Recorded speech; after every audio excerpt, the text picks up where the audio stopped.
Ngayon, sasabihin ko sa inyo ang mga ilan-ilan sa mga ginagawa ko kapag gabi. Number 1, nag-EML. Dre, stand mo na! Ako na bahala sa pag-dip sa base! Sige, Dre, sige. Defeat. Number 2, gumawa ng script para sa animation kahit hindi naman ina-upload. Okay? Ready na ako. Kailangan ko nang gumawa ng script para makapag-animate na din ako. Okay. Anong magandang topic ngayon?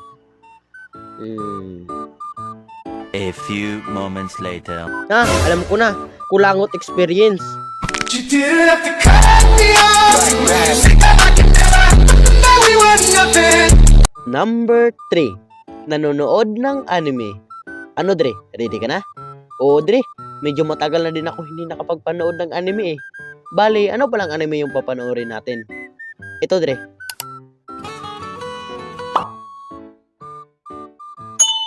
Hoy! Ba't ka nandyan, Dre? Paano yung number 4 mo?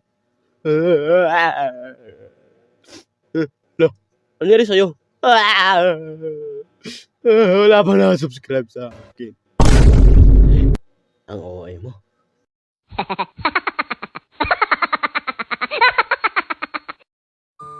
Number 4, exercise.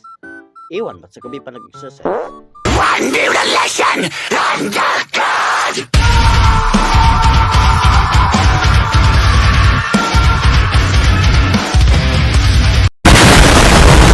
At last, number 5, nagkakape.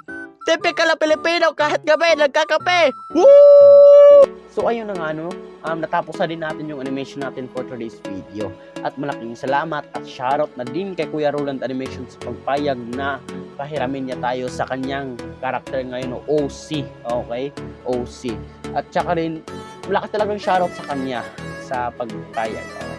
At kung gusto nyo din ng shoutout, mag-comment na kayo dyan. Hindi naman kumakain ng tao yan eh.